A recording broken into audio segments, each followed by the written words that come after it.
My brother was signing his own name to a stranger's ruin when I walked into his study and told him to stop. That is not how I meant to begin this. I meant to begin with the harbor town, or the lace, or the girl herself, whom I would come to love as a sister before the year was out. But the truth is that plain and that abrupt. Edmund Ashworth, 7th Duke of Ravensworth, my elder brother by 4 years, sat at his desk with a stranger's contract before him, a quill already wet, and I put my hand flat upon the page before the ink could fall. "You do not know what you are signing," I said. "I am not signing anything," he said without looking up. "Grantham asked me to witness his notarization of it, a formality. He is called away to Lynmouth on his mother's illness and asked that I stand as second witness in his place, since I happened to be in his office when the courier came." He said it in the flat, contained way he said everything now, the way of a man who has trained his voice never to rise, because rising voices had once filled his father's house before it fell to ruin, and he wanted no part of that inheritance. "Sit down, Thomas. You are dripping on Grantham's carpet." I did sit, eventually, though I did not stop dripping, for I had ridden 2 hours in a driving rain to reach Marlow on business of my own, and I did not yet know that within that hour my brother's whole life, and mine, and a young woman's I had never met, would turn upon its axis. "What is it," I asked, "that you are witnessing?" He turned the paper so I could read it, more from habit of indulging me than from any suspicion that it mattered. I read it once, and then again, because the first reading seemed impossible. It was a contract of debt settlement, drawn between one Josiah Aldridge, merchant and warehouse owner of the port of Marlow, and one Grace Aveline, spinster of the same town. A contract by which the whole of a debt owed by her late father, one Thomas Aveline, lace merchant, deceased these 6 months, amounting to some £412, was to be discharged in full upon the marriage of the said Grace Aveline to the said Josiah Aldridge. The workshop and goodwill of the Aveline lace manufactory to pass likewise into his hands as part of the settlement, whether or not the marriage should in time prove agreeable to the said Grace Aveline, the contract being binding upon her by her own father's signature obtained before his death, and by her signature obtained since, under representation that no other course lay open to her. I read the last clause 3 times, under representation that no other course lay open to her. Someone, Aldridge himself, I did not doubt had written into the contract, in the dry language of the law, an admission that the girl had been made to believe she had no choice, and had made her sign it anyway, and considered the confession no blemish upon the document at all, because the law, as written, did not care. "Edmund," I said, "you cannot witness this. It is not mine to approve or disapprove. I am to certify that Grantham's clerk saw the signatures made, and that I saw Grantham seal it. That is the whole of my part. Look at what you are certifying." I turned the page back toward him and put my finger on the clause. "She did not consent. It says so in its own words. It says she was made to believe she had no other course." For the first time since I had come in, he looked up from the desk, and I saw something cross his face that I had seen perhaps 3 times in the 10 years since our father died, a kind of stillness that was not calm at all, but its opposite, held very hard in check. My brother has been called the Ghost Duke in every drawing room from Marlow to London, and I have never once corrected the name to his face, because there is a way in which it fits him, though not for the reasons the gossips give it. The truth is plainer and sadder.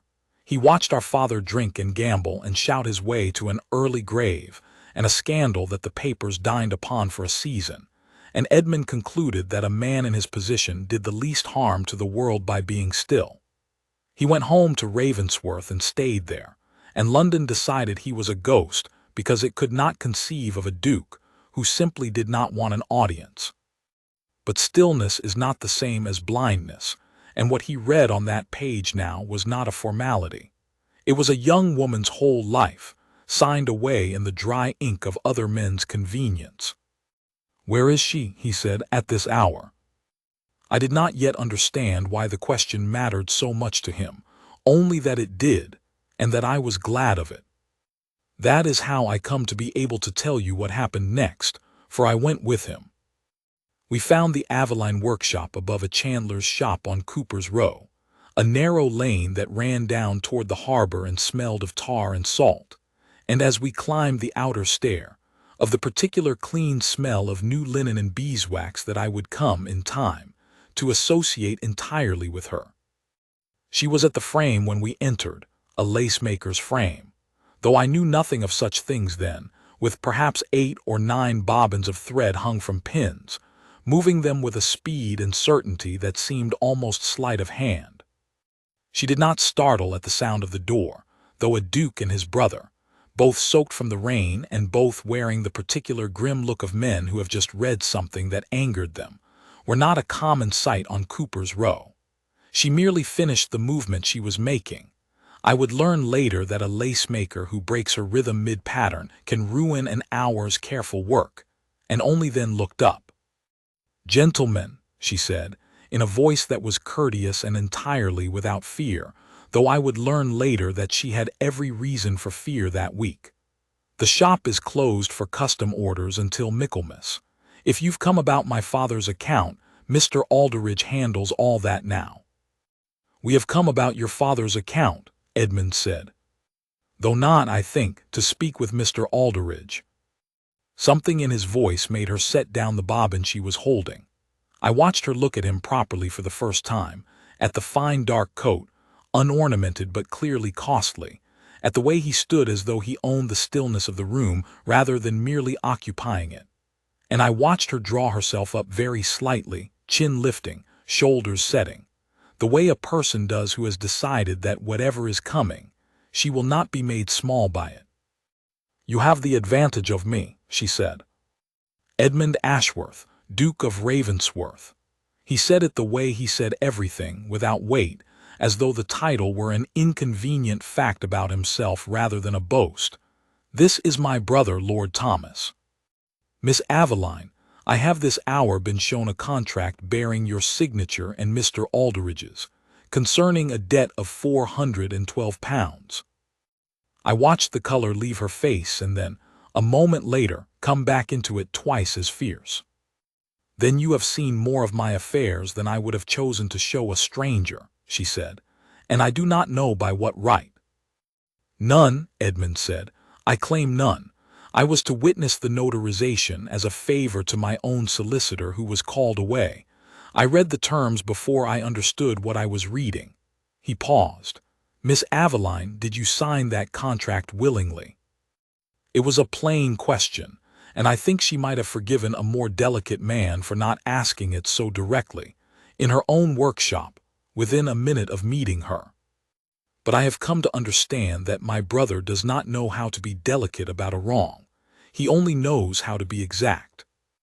She did not answer at once. She looked at the frame before her, at the half-finished length of lace pinned to it. A christening pattern, I learned later, commissioned by a family in the next county, the kind of fine work that took her a fortnight and paid barely enough to keep the workshop's 2 remaining girls in bread, and I saw her decide something. "I signed it," she said, "because my father owed the money truly, every shilling of it, lost at cards to men who ought to have known better than to take a lace merchant's stake, and because if I did not sign, Mr. Aldridge would have had the workshop sold for the debt regardless and turned my 2 girls out with no character and no wages owed them. I could prevent that much, at least, by agreeing to be sold myself instead." Her voice did not shake. That was the thing I remarked most, turning it over afterward. "So if you are asking whether I was glad to sign it, no. If you are asking whether I signed it knowing what it said, yes. I do not know why those 2 facts should trouble you, your grace, a stranger to me an hour ago. I have turned that speech over many times since, and I believe it was this. She did not ask him for rescue. She did not weep, or plead, or make herself smaller to invite his pity. She stood at her frame with her chin lifted and told him the truth as if daring him to find fault with how she had managed an impossible year, and in doing so she showed him, a man who distrusted nothing so much as being managed or flattered, that she wanted nothing from him at all. I believe that was the moment he stopped thinking of her as a matter to be corrected, and started thinking of her as a person. "It troubles me," he said, "because a contract that records its own coercion is not a contract the law ought to enforce, whatever Mr. Aldridge believes, and because I do not intend to lend my name, even as a witness, to putting your signature to a paper that says on its face you had no choice. I mean to buy the debt from him. Today, if he will sell it, which for £412 paid in full and at once, he will." She stared at him. "And then," she said, "I would owe the debt to you instead of him." "I fail to see the improvement, Your Grace, save that you seem a more scrupulous creditor than Mr. Aldridge, which is not difficult." "Then I will hold the note and never call it," Edmund said, "and you may pay it back at whatever pace suits you, or not at all, as you choose, and the workshop remains yours outright in your name, with no marriage attached to it and no obligation to me beyond what you freely wish to offer. That is the whole of my proposal. I am not asking you to trade one owner for another. I am asking to remove the chain, not to put on a different one." It was, I think, the longest speech I had heard my brother make in a year, and it cost him something to make it plainly, in front of a stranger and his own brother both, without the armor of irony he generally wore in company. I saw her hear the difference. I saw her weigh it not gratefully, not at once, but carefully, the way she must have learned to weigh every offer that had come to her that year, because the last man who had offered to settle her father's debt had meant, in the doing of it, to own her entirely. "Why," she said at last, "would a duke trouble himself over a lace-maker's contract?" "Because I read it," Edmund said, "and I could not put it down again and pretend I had not." She was quiet a long moment. Then she said, with the first hint of a dry humor that I would come to love in her nearly as much as my brother did, "That is either the best answer I have heard all year, Your Grace, or the strangest, and I confess I have not decided which." "Both, very likely," I said, because someone needed to lighten the room, and she looked at me properly for the first time and almost smiled. We did not settle it that hour. She would not be rushed, and Edmund, to his credit, did not try to rush her. He asked only that she allow him to speak with Aldridge before any answer was given, so that she might know exactly what was being offered before she was asked to accept it, and she agreed to that much, watching him with an expression I could not read but that I understood later to have been the beginning of a very careful, very unwilling curiosity. Josiah Aldridge kept his counting house on the harbor front, a square stone building with his name in gilt over the door, and within, the smell of tallow candles and a fire built larger than the season required. He was not what I had pictured, not a leering villain, but a comfortable, well-fed man of perhaps 50, mild-mannered, precise in his ledgers, the sort of man who would have been perfectly unremarkable had he not decided that a young woman's whole future was a debt to be collected like any other. "Your Grace," he rose when we entered, plainly startled and plainly calculating already what a duke's presence in his counting-house might mean for him. "This is an honor I did not look for."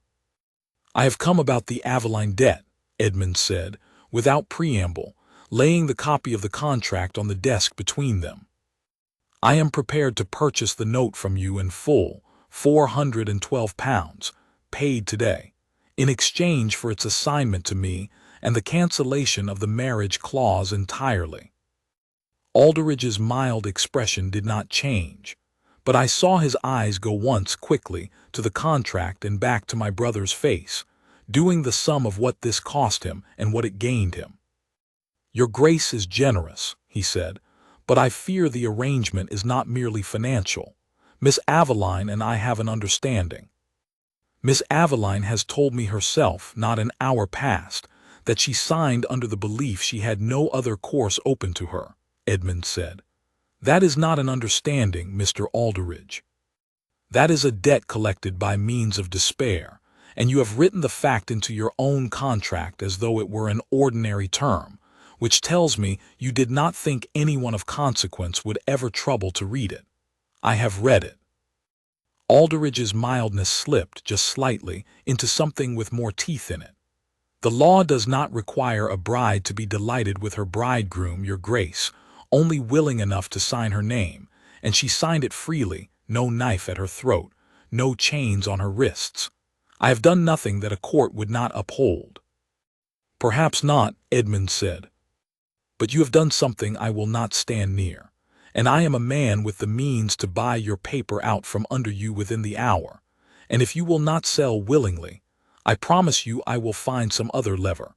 Every warehouse in this harbor answers to a lease or a license or a customs bond, and I have the patience of a man who has spent 10 years learning how to wait. You would be wiser to take the £412 today, in full, with my thanks for a clean transaction, than to discover next month what else I have found time to purchase." It was not a shout. My brother has never, in all the years I have known him, raised his voice in anger. He learned too well, as a boy, what a raised voice in that house had cost us all. But there was something in the quiet of it that was far more frightening than shouting would have been, and I watched Josiah Aldridge understand, in the space of that quiet, that he had picked a fight with a man who did not need volume to win it. He sold the note within the half hour. I will say this for him.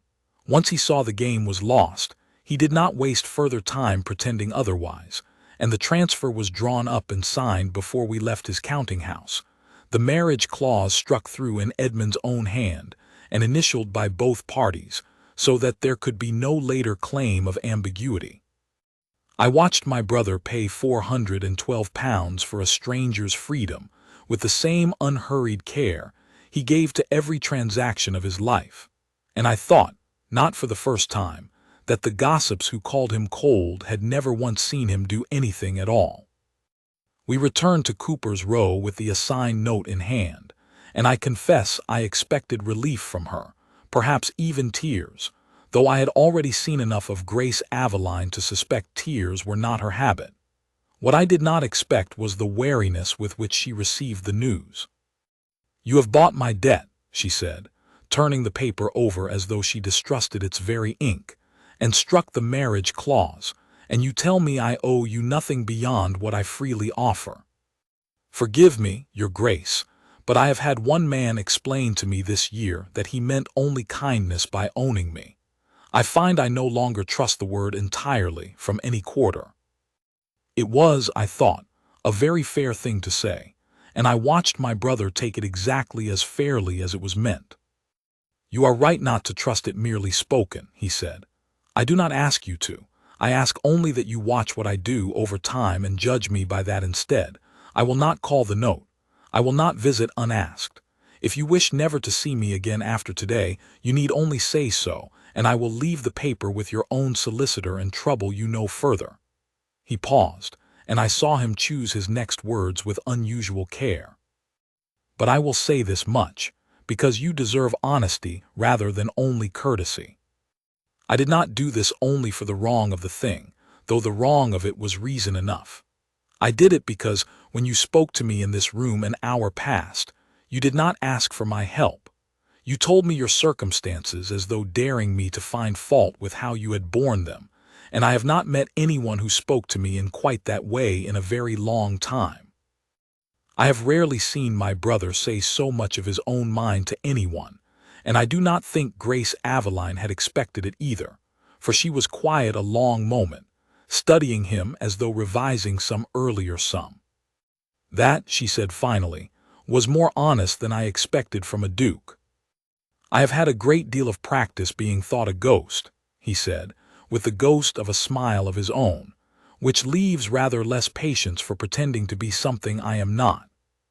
She did not throw herself upon his mercy or his gratitude, then or in the weeks that followed, and I believe that restraint was exactly what won my brother's regard, slowly, the way frost yields to a patient sun rather than a sudden fire.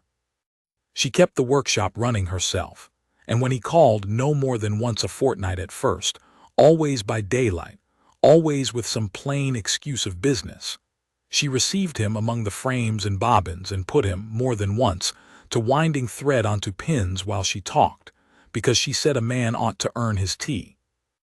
I came with him on perhaps half those visits, partly from brotherly loyalty and partly because I had grown fond of the place myself, of the two workshop girls, Nan and Pris, who giggled behind their hands at the sight of a duke fumbling with bobbin thread, and of Grace's own dry commentary on the follies of Marlowe society.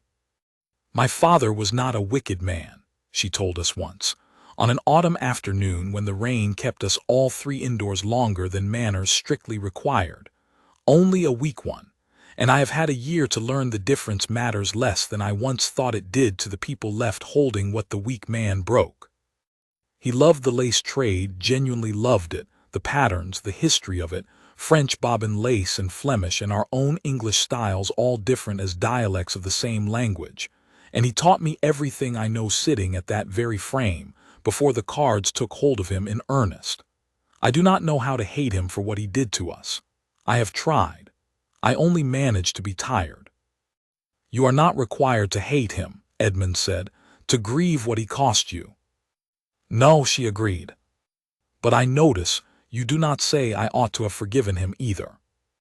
I am hardly one to instruct anyone in forgiving a father, he said, and something passed between them then that I did not fully understand until later, some recognition of a shared inheritance, his of scandal and hers of debt, both of them living under the weight of a father's failure that the world insisted on reading into their own characters. There came a day, in the first hard frost of that autumn, when Edmund asked Grace to come to Ravensworth itself, ostensibly to advise the housekeeper on the proper care of some old lace that had lain packed away in cedar chests since our mother's time, though I suspected, and I believe Grace suspected too, that the errand was largely an invention to bring her within the walls of his own house, where he might show her, without having to say so aloud, exactly what sort of life he was contemplating asking her to share. She came, with Nan for propriety's sake, and I watched her walk through the long gallery where our family's portraits hung in their solemn rows, pausing longest not before any duke or duchess, but before the small, unremarkable painting of our mother, done the year before she died, in which she wore at her collar a length of point lace gone slightly yellow with age. Brussels work, Grace said at once, bending close without touching it, and older than your mother's own girlhood, I should think, handed down. See how fine the ground is, and how the flowers are worked separately and set in after. No one makes it quite this way any longer, not properly. It would take me the better part of a year to copy, and even then I do not know that I could match the hand. You could try, Edmund said, if it interested you. I have never known what to do with any of it. My mother's things sit in chests because I could not bear to sell them and did not know how to use them, and it seemed better to let them lie in the dark than to guess wrongly at what she would have wished. That is a great deal of fine lace doing no one any good in the dark, Grace said, with the dry note I had come to listen for. If you trust me with it, your Grace, I would rather see it worn, or at least studied properly, and its patterns recorded before the thread rots past saving. Lace is not made to be locked away. It is made to be close to the skin of someone living. He was quiet a moment, watching her handle the fragile old work with a care that was somehow also a kind of boldness, and I saw in his face the particular look he wore only around her now. A man watching something he had assumed was settled and finished discover in front of him that it might yet have a use, a future, a place in the world of the living rather than merely the keeping of the dead. Then it is yours to do with as you judge best, he said, all of it. I would rather see it in your hands, put to some purpose, than count it among the things I have only ever managed to preserve. We walked the grounds after, the three of us and the housekeeper's spaniel, which took an instant fondness to Grace that amused her extravagantly, and Edmund showed her the orangery his grandfather had built and let stand mostly empty, and I noticed that wherever they walked he slowed his long stride to match her shorter one, and that she had stopped watching him with the wary, measuring look she had worn all that first month, and had begun instead simply to look at him, openly. The way a person looks at someone they have decided, whatever else remains unsettled, they are glad to have in the room. "It is a very large house for one ghost to haunt alone," she said to him, as we came back toward the stable yard in the blue dusk. "It has felt considerably less large this autumn," he said, "for reasons I think you can guess without my saying them outright." "I can guess," she said, "though I find I would rather hear a man say a thing than merely guess at it, Your Grace. I have had enough this year of being left to guess at other people's true meaning." "Then I will endeavor," he said, "to say what I mean in time as plainly as you have always said what you mean to me. I ask only a little more of that time before I do." She granted it to him, and I believe that walk in the blue dusk at Ravensworth, more than any single grand declaration, was the true turning of the year between them. The moment each understood, without yet naming it aloud, that whatever came next would be built honestly, in daylight, by two people who had both had quite enough of being managed by other people's convenience. It was Nan, of all people, who first said aloud what I had begun to suspect. "He looks at you the way the vicar looks at Sunday," she told Grace one afternoon when Edmund and I had stepped out to see about a delivery of thread, not knowing I stood near enough the stair to hear it through the open window. "Like he's been starving for it, and daren't say so for fear of being struck down for wanting." "He looks at me," Grace said, in a voice I had not heard her use before, quieter than her usual dry certainty, "like a man deciding whether it is safe to want something at all. I do not think it is only about me, Nan. I think it is about whether he trusts himself to be given anything good, after the year his own family gave him." I did not tell Edmund what I had overheard. Some things a brother ought to let a woman say for herself, in her own time, and I trusted, rightly, as it turned out, that Grace Aveline was not a woman who would leave a true thing unsaid forever merely from timidity. The turn came, as such turns often do, from an unlooked-for direction, not from Edmund's courting, careful and slow as it was, but from Josiah Aldridge's wounded pride, which could not let the matter rest as cleanly as his ledgers had suggested it would. He came to Cooper's Row himself, on a bright cold morning in early winter, while Edmund and I were both present, and I understood at once from his face that he had come to do damage rather than business.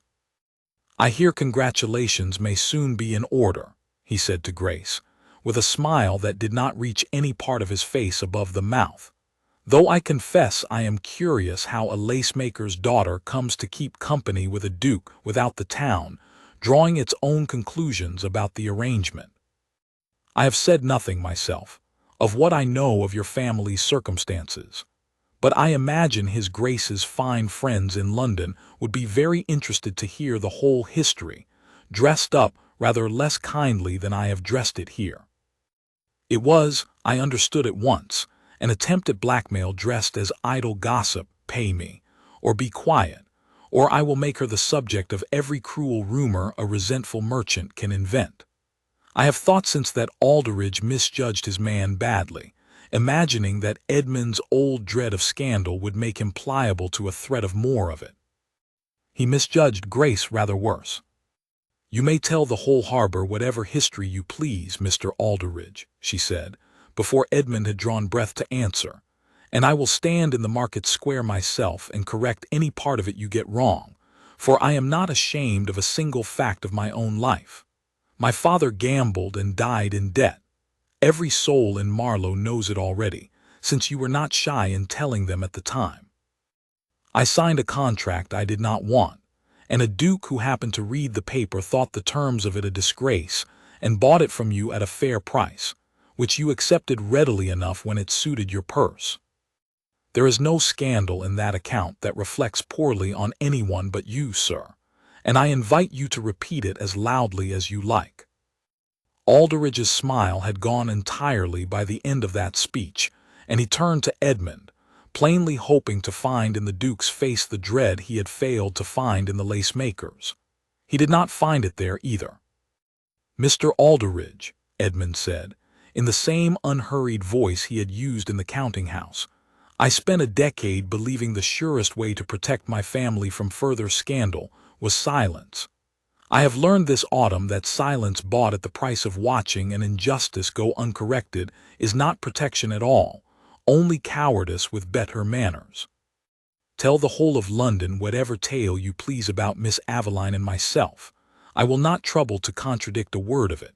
But if you trouble Miss Aveline or her workshop again in any fashion, I will find whatever lever is needed to make Marlow an uncomfortable harbor for your business to stand in.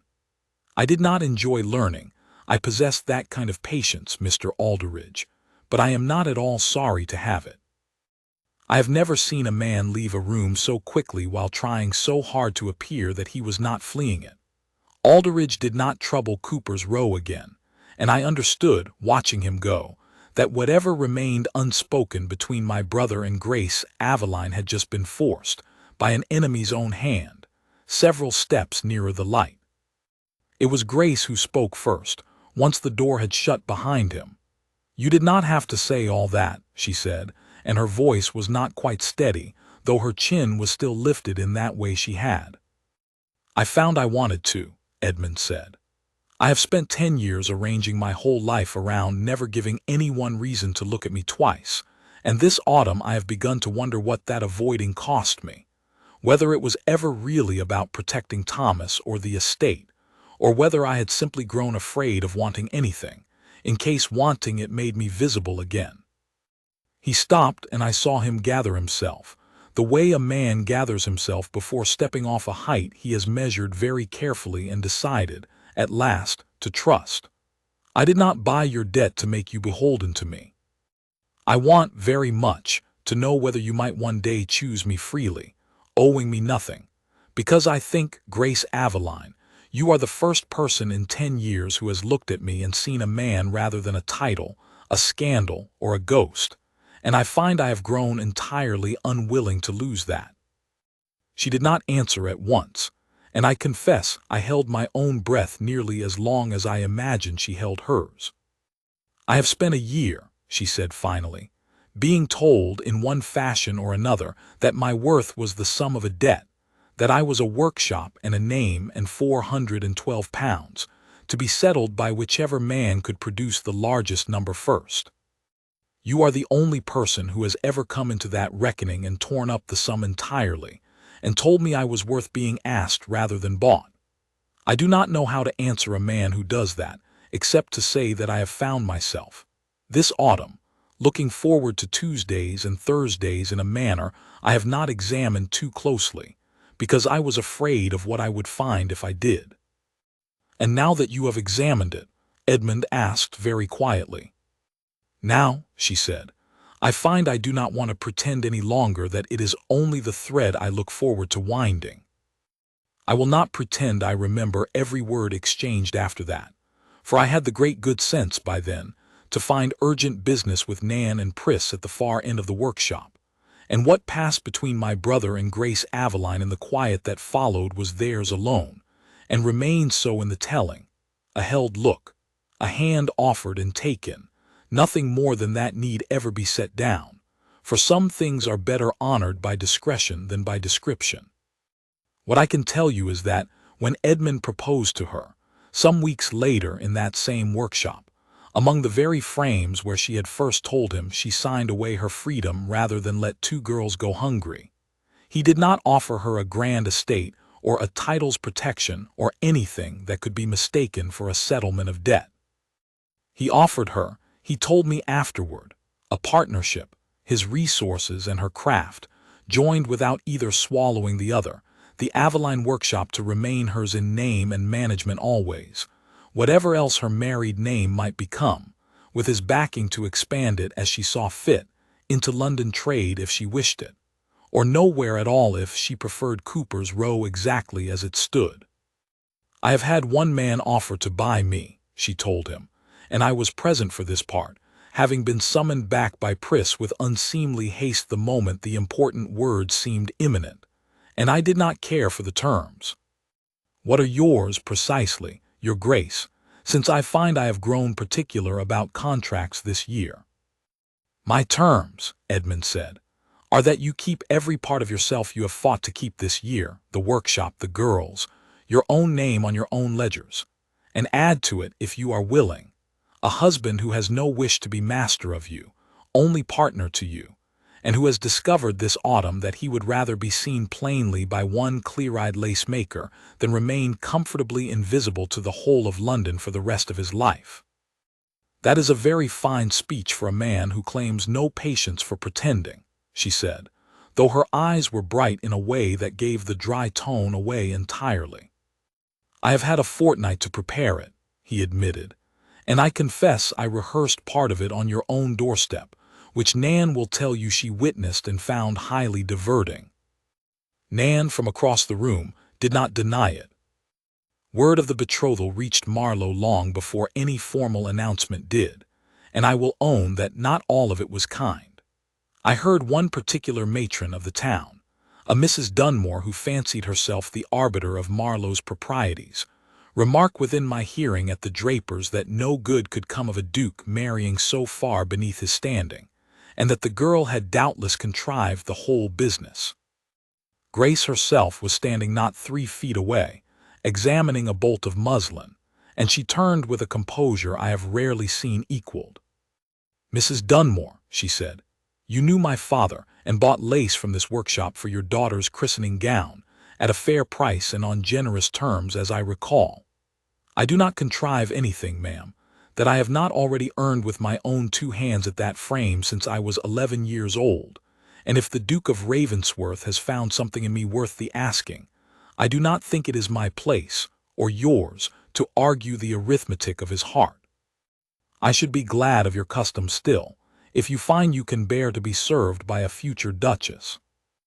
Mrs. Dunmore left the drapers without her muslin, and the story was all over Marlow within 2 days, told and retold to Grace's credit, for the town had a rough affection for her already, having watched her keep the workshop running through a hard year without once asking charity of anyone. Edmund heard the story that same evening, and I watched him laugh outright, a rare enough sound from him in those days that I remember it precisely. "I begin to think," he said, "that I have been rescued a good deal more than I have done any rescuing in this whole business. I have thought that from the first afternoon in the workshop," I told him.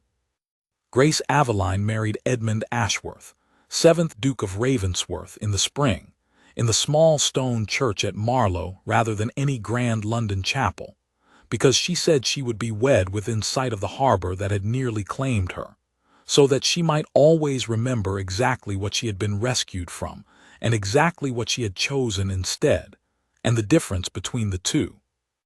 She wore lace of her own making at her throat and wrists, a pattern she told me she had designed herself over that whole difficult year without knowing, until the day arrived, what occasion it was truly meant for. Nan and Pris stood near the front in new bonnets Edmund had insisted on providing, over Grace's mild protest that he was forever forgetting the terms of his own partnership and trying to give when he had promised only to match. I stood beside my brother as he waited for her at the front of that small church, and I will tell you honestly that I had never, in all our years together, seen him look less like a ghost. There was color in his face and something unguarded in his eyes that I had not seen since before our father's ruin, and when Grace came up the aisle toward him, not given away by any father, for she had none left to give her, but walking on her own, exactly as she had walked into every room of this story, needing no one's arm to steady her, I saw him make a sound that was very nearly a laugh and very nearly something else besides. And I understood that whatever the 10 lonely years at Ravensworth had cost him, he had got it back that morning, and more besides. The vicar, an elderly man named Meridew who had christened half the harbor's children and buried the other half's grandparents, paused partway through the service to remark, quite without prompting, that he had rarely in 40 years of pulpit duty joined 2 people who looked less in need of being told to love one another, since it was plain to the meanest eye in the church that the matter had been settled between them long before either had thought to say so aloud. The congregation laughed, and Grace laughed with them, and I saw Edmund's hand tighten around hers as though he meant never to let the sound of her laughter go unanswered again for the rest of his life. There was a supper after, laid out in the yard behind the chandler's shop, because Grace had insisted she would not be married away from Cooper's Row entirely, and half of Marlow came through to wish the new Duchess well, including, I noted with some private satisfaction, Mrs. Dunmore, who brought a gift of fine thread and did not mention muslin at all. Nan cried without shame, and told anyone who would listen that she had known from the very first afternoon, watching a duke fumble with a bobbin, that something momentous was under way. I watched my brother move through that crowded yard, shaking the hands of chandlers and net menders he had never troubled to know in all his years at Ravensworth, and I understood that Grace had given him back the whole wide, ordinary world he had spent a decade holding at arm's length. The Aveline workshop still stands on Cooper's Row, though it has a new sign now, and takes commissions from as far as London these days, for lace made under the supervision of the Duchess of Ravensworth carries a certain cachet that Grace finds by turns useful and absurd. She spends half her year at Ravensworth itself, where she has turned one whole wing of unused rooms into a proper workroom with light from the east, and half in Marlow, where Nan now manages the daily custom, and writes to her mistress twice weekly with a thoroughness that would do credit to any man of business. As for my brother, the town still calls him the Ghost Duke, out of long habit, though I notice they say it now with a kind of fondness rather than the old wary curiosity, the way one speaks of a person's old nickname long after it has stopped quite fitting. He has seen about Marlow a good deal more than he ever was before, walking the harbor front with his wife on his arm, stopping to admire a Flemish import in some merchant's window or to argue, cheerfully, over the true origin of a particular stitch. He has not entirely forgiven Josiah Aldridge, and I do not think he ever fully will, but he has stopped, I notice, dreading the sight of the man's counting-house when business takes us that way, which I count as its own kind of peace. I asked Grace once, not long after the wedding, what had finally persuaded her to trust a man who had first come into her life reading her private ruin off another man's desk. "He never once asked me to be grateful," she said. "Every other man in this business wanted my gratitude more than my company. Aldridge wanted it dressed up as marriage, and even the kindest of my father's old friends wanted it dressed up as pity. Edmund wanted only to know whether I would choose him freely, once the choosing cost me nothing. I had never been offered that before. I do not think I entirely believed it was possible, until I watched him prove it slowly, over a whole autumn of Tuesdays and Thursdays, by asking for nothing at all and simply being present, in case I ever decided I wanted him there. I have thought of that answer often since, turning it over the way she once turned her bobbins, and I believe it is the truest thing I know about my brother, and perhaps the truest thing I know about love as it ought to be conducted between two people neither of whom wishes to own the other. He did not rescue her so that she would owe him anything. He tore up a contract that made her a debt to be collected, and in its place he offered her nothing but the plain, unhurried truth of himself, and let her decide, in her own time and by her own free will, whether that was a bargain worth making. She decided that it was. I have watched them together now for 3 years, and I have never once seen either of them regret the choosing, only grow, each year, more visibly glad of it, the ghost and the lace-maker's daughter, standing together at last in plain daylight, needing no one's permission to be exactly as happy as they have found themselves to be.